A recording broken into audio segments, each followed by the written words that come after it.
Tetapi ketika saya membaca seluruh bacaan hari ini, tidak seperti Yesus mengatakan, tergenapilah ketika engkau mendengarkan nas ini.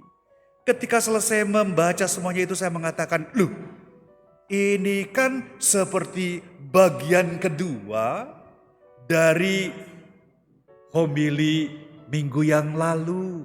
Saya nggak akan tanyakan, pasti semuanya lupa.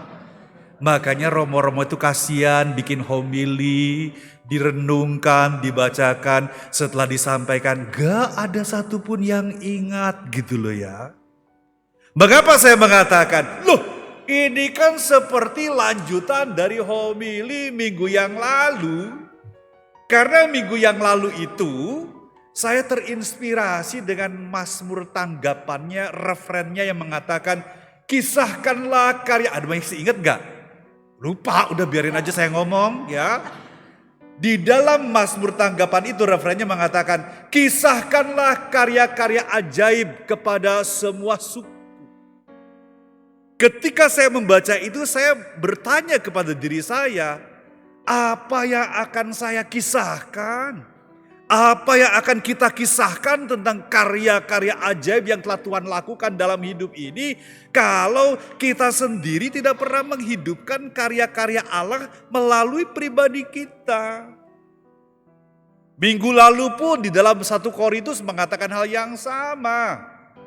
Bahwa semua orang itu dikaruniai roh yang berbeda-beda dengan satu roh yang digerakkan oleh Roh Allah sendiri. Nah, dari situlah kemudian saya menyimpulkan bagaimana mungkin kita akan mengisahkan karya-karya ajaib yang Tuhan lakukan kalau kita sendiri pertama tidak menghidupkan roh-roh itu, karunia roh Allah yang diberikan kepada kita. Kita tidak menghidupi sekaligus menghidupi juga roh atau karunia roh yang telah Tuhan berikan kepada kita.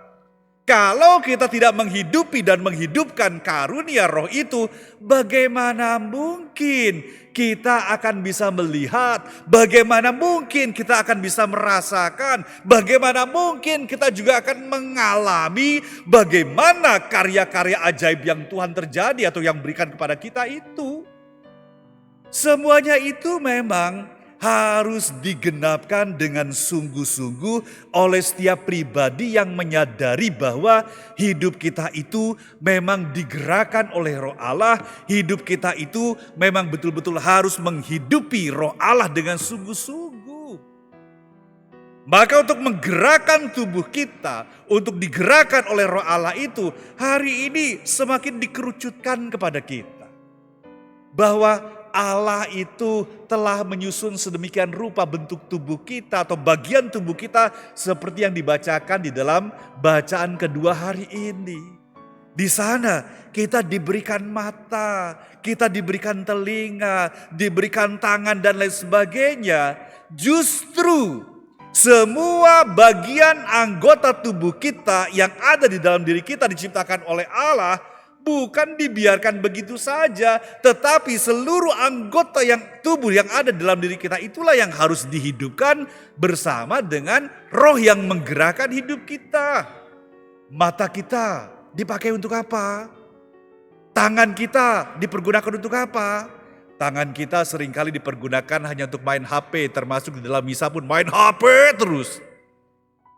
Padahal mata kita diperlihatkan untuk dipergunakan untuk apa? Untuk melihat bagaimana karya-karya ajaib itu. Tangan kita dipergunakan untuk apa? Untuk melakukan tindakan-tindakan, perbuatan-perbuatan yang dihidupi oleh Roh Allah itu. Telinga kita dipergunakan untuk apa? Untuk mendengarkan kebenaran, untuk mendengarkan sabda Allah.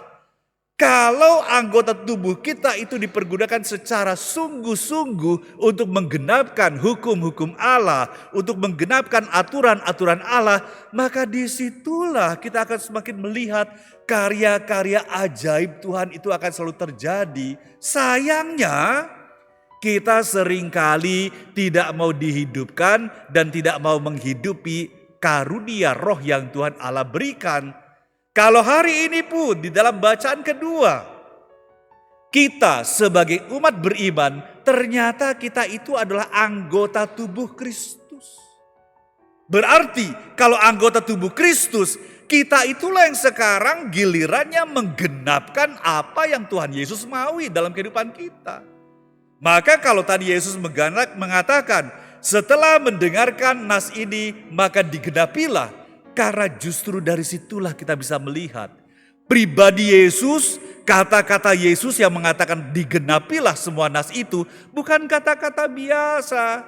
Karena seluruh perintah Allah, seluruh hukum-hukum Allah, seluruh rencana besar Allah itu diwujud nyatakan kepada siapapun melalui tindakan dan pribadi dirinya.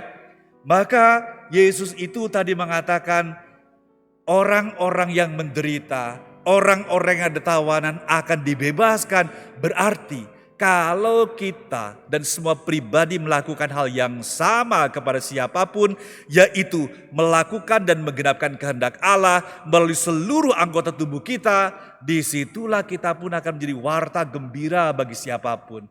Akan membawa berita gembira kepada siapapun, sehingga mereka yang membutuhkan penghiburan, mereka yang membutuhkan kekuatan, mereka yang membutuhkan keteguhan dan peneguhan dan lain sebagainya, mampu dapat kita kuatkan, mampu dapat kita bawa di dalam keselamatan itu. Jadi hari ini kita sungguh-sungguh diingatkan, kalau Yesus telah menggenapkan seluruh nas Allah, sabda Allah di dalam kehidupan ini, kita sebagai anggota-anggota tubuh Kristus seharusnya mengatakan hal yang sama dan melakukan hal yang sama. Kini giliran dan saatnya bagi saya untuk menggenapkan hukum-hukum Allah itu di dalam setiap perbuatan-perbuatan kita melalui tindakan-tindakan kita yang digerakkan dan dihidupi oleh Roh Allah itu. Persoalannya, apakah kita menyadari hal itu? Tuhan memberkati.